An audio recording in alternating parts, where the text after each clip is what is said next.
What's up, adventure buddies? I'm Matt from AB42, and in this week's video we're going to walk you through step by step how to eliminate some of the confusion for the upcoming changes known as Real ID. You've probably noticed signs at the airport or DMV stating that Real ID is coming. Well, what is Real ID and when is it happening? Well, in this week's video, we're going to walk you through step by step of everything you need to know in order to eliminate the confusion and make sure you're well prepared for this upcoming change. So before we get started, if you haven't done so already, make sure you hit that subscribe button to subscribe for new content that we deliver each and every week, whether that's our family videos or some additional travel tips. So without further ado, cue that intro.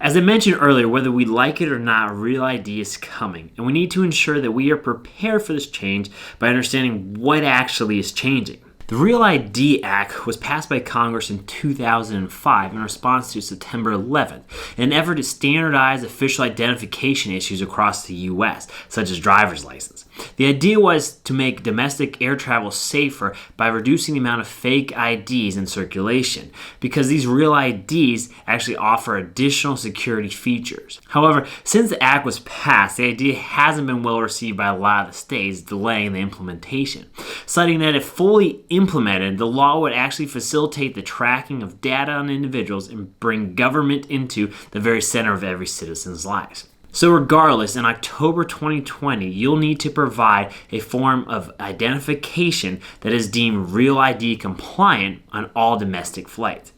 Seeing how the most common ID is one's driver's license, this will mean, unfortunately, most individuals will need to go to that dreaded DMV to get a new ID. So what makes a driver's license a Real ID? Well, most states actually put in a gold or a black star on the front of each ID. If the license says not for federal identification or has the words federal limits applies, then you definitely do not have a Real ID. Well, let's say you don't want to take that trip to go to the DMV to get a new driver's license because, let's be honest, who wants to do that? Well, you also have a few other options for alternative identifications that are in fact Real ID compliant.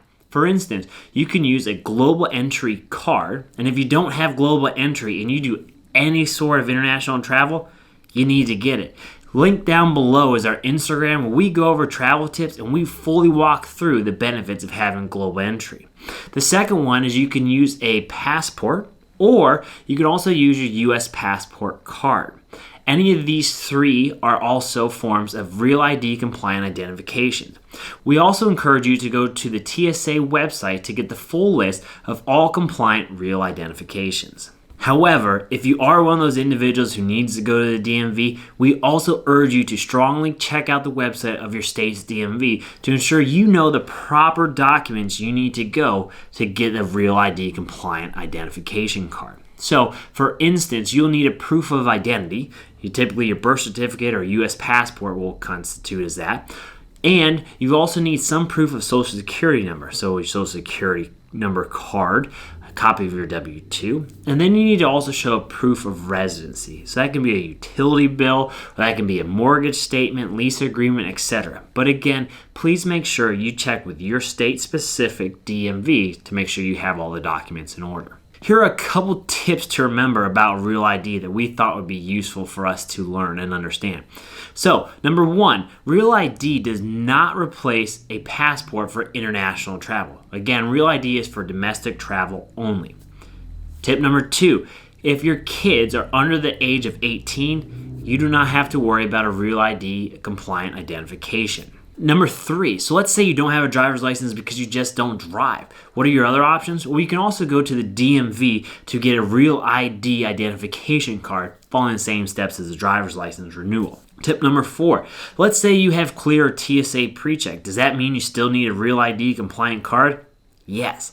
TSA PreCheck and clear get you to the front of the line, but you can't even get that far if you don't have the right ID. So again, remember that this change is coming in 2020, whether we like it or not. So October 1st, you better be ready with your Real ID compliant card. We urge you to get ahead of the game and start planning that trip to your DMV to make sure you get your Real ID compliant card ASAP. You don't want to get to the airport and get turned away.